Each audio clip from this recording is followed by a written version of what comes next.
बुंदेलखंड के महोबा जिले में देर रात आंधी के साथ हुई जोरदार बारिश और ओलावृष्टि ने भारी तबाही मचा दी है। एक सप्ताह के भीतर दूसरी बार हुई ओलावृष्टि से खेतों में लहलहाती गेहूं, चना और लाही की तैयार खड़ी फसल बर्बाद हो गई।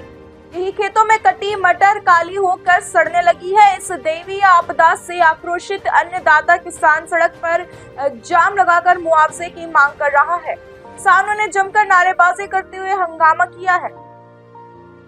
बुंदेलखंड के महोबा जिले में देर रात आंधी के साथ हुई जोरदार बारिश और ओलावृष्टि ने भारी तबाही मचा दी। एक सप्ताह के भीतर दूसरी बार हुई ओलावृष्टि से खेतों में लहलहाती गेहूं, चना और लाही की तैयार खड़ी फसल बर्बाद हो गई। वहीं खेतों में कटी मटर काली होकर सड़ने लगी। इस दैवीय आपदा से आक्रोशित अन्नदाता किसान सड़क पर जाम लगाकर मुआवजे की मांग कर रहा है। किसानों ने जमकर नारेबाजी करते हुए हंगामा किया। मौके पर जाम खुलवाने पहुंचे प्रशासनिक अधिकारियों ने किसानों की सभी मांगों को पूरा करने का आश्वासन दिया। इसके बाद तकरीबन 9 घंटे चले इस प्रदर्शन को किसानों ने समाप्त कर दिया। कृषि विभाग इस दैवीय आपदा में हुए नुकसान का आकलन कर शासन को रिपोर्ट भेजने की तैयारी में जुट गया है। वहीं सदर विधायक ने सीएम को पत्र लिखकर प्रभावित किसानों को उनकी फसल के हुए नुकसान की क्षतिपूर्ति दिलाई जाने की मांग की। महोबा जिले में एक सप्ताह के भीतर दूसरी बार हुई ओलावृष्टि के रूप में प्राकृतिक आपदा ने किसानों को तबाह कर दिया। कंगाली के मुहाने पर खड़े हजारों किसानों ने कुलपहाड़ तहसील के नगारा डांग, बिजोरी, इंद्राहाटा के मुख्य मार्गों पर अपनी सड़ी फसल ट्रैक्टर लगाकर जाम लगा दिया और जमकर नारेबाजी कर आक्रोशित किसानों ने सरकार से बर्बाद हुई फसल के मुआवजे की मांग की। जेतपुर विकासखंड निवासी किसान रतन रामचरण ने बताया कि ओलावृष्टि से फसल को भारी क्षति हुई। ओला गिरने से गेहूं की फसल खेतों में ही बिछ गई। उन्होंने बताया कि इस समय लाही, मसूर, चना, गेहूं आदि की फसलें तैयार खड़ी थी। मटर की फसल के किसान लगभग कटाई कर चुका था, अब खेतों में सड़ रही है। बारिश होने से सब कुछ चौपट हो गया। किसानों ने आक्रोशित होकर सरकार से जल्द मुआवजा दिए जाने की मांग की, जिसे पूरा न किए जाने पर आंदोलन की चेतावनी भी दी। किसानों के रुख को देखकर एसडीएम कुलपहाड़ अनुराग प्रसाद सहित सीओ हर्षिता गंगवार भी मौके पर पहुंची। यही नहीं, कानून व्यवस्था के मद्देनजर भारी पुलिस बल भी मौके पर लगाया गया। प्रशासनिक अधिकारियों ने बमुश्किल किसानों को समझाया। उनकी मुआवजे की मांग जल्द पूरा करने की बात प्रशासनिक अधिकारियों ने कही और कहा कि नुकसान का आकलन कराकर उसकी भरपाई के लिए शासन को रिपोर्ट भेजी जाएगी और जल्द से जल्द मुआवजा दिया जाएगा। प्रशासनिक अधिकारियों के आश्वासन के बाद 9 घंटे तक चले इस प्रदर्शन को आखिरकार किसानों ने समाप्त कर दिया।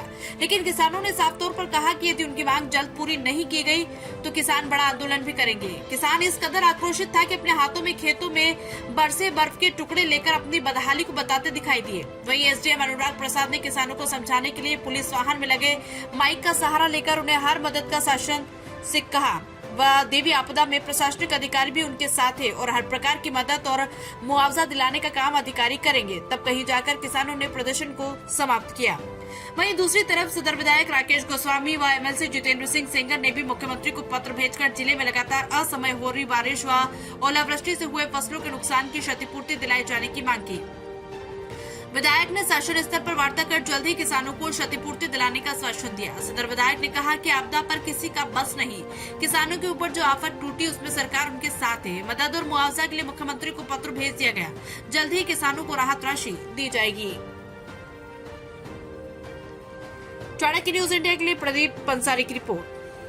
देखिए, ये सही है कि प्रकृति की मार की वजह से हमारे किसानों को बड़ी परेशानी का सामना करना पड़ रहा है। मैंने माननीय मुख्यमंत्री जी को पत्र लिखा है और मांग की है कि हमारे यहाँ अतिवृष्टि और ओलावृष्टि जो फसल का नुकसान हुआ है, किसान तबाह हुआ है, उनको तुरंत राहत दी जाए, उनको मुआवजा दिया जाए, बीमा की किस्त उनको जल्द, बीमा की जो रकम है वो उनको जल्दी दिलाई जाए, जिससे हमारा किसान बेहाल न रहे और परेशान न हो।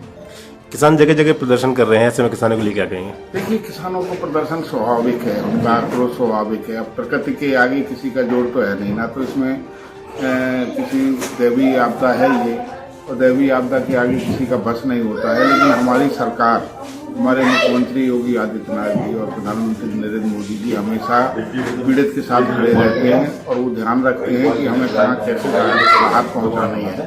आपको मालूम होगा, जब पिछली बार 2 साल पहले ओलावृष्टि हुई थी, 24 घंटे के अंदर राहत हमारे यहाँ आ गई थी और किसानों को वितरित कर दी गई थी। इस बार भी यही होगा कि जो भी पूरे प्रदेश में हुआ है, बुंदेलखंड में हमारे जनपद में नहीं हुआ है, पूरे प्रदेश में पानी की वजह से फसल बर्बाद हुई है। इनका किसानों का पूरा ध्यान रखा जाएगा और हमारी सरकार पूरी तरह उनके साथ खड़ी है। क्या नाम है भैया आपका? हमारा नाम शेख हसन, कहाँ के रहने वाले हो? सालट के। आज क्या वारदात हुई? आज इसलिए हुई कि ओरा बहुत गिर गया है, ओरे फसल कट गई, पानी भर गया फसलों में, सब ने वो नुकसान हो गई, सड़ गई। तो क्या ज्यादा नुकसान होगा? बहुत नुकसान हो गया, ओरा बिछ गया था, थोड़ी ओरे पे ओरा लग गया था। अच्छा, तो प्रशासन से आप क्या मांग करना चाहते हैं? हम ये चाहते हैं, हमारी फसलें कट गई, अब जो नुकसान देना चाहते हैं तो दे सकते हैं वे, गवर्नमेंट से ये करेंगे। अच्छा, नहीं तो हम लोग क्या क्या दादा मारने की संभावना है, हाँ, सही। आत्महत्या कर लेंगे जी लोग, नहीं तो फसलें कट गई। अच्छा अच्छा, ठीक है, धन्यवाद। अब आप भी बन सकते हैं सिटीजन जर्नलिस्ट, लड़ सकते हैं अपनी लड़ाई खुद। अपने हक की लड़ाई में चाणक्य न्यूज इंडिया है आपके साथ। आज ही प्ले स्टोर से डाउनलोड करें चाणक्य न्यूज इंडिया का मोबाइल ऐप। उसके बाद मेरा पोस्ट पर जाकर अपनी खबर अपडेट करें फोटो के साथ। हम बनेंगे आपकी आवाज। देश का तेजी से बढ़ता नेटवर्क, सच दिखाते हैं हम। जय हिंद। खबरें जो आपको सीधे जोड़ती हैं हमसे, जिनका आपकी जिंदगी पर होता है सीधा असर, खबरों की वही तस्वीर, बिना बदले बिना डरे, जज्बा सच का लिए, सच दिखाते हैं हम। चाणक्य न्यूज इंडिया, हम हैं हिंदुस्तानी।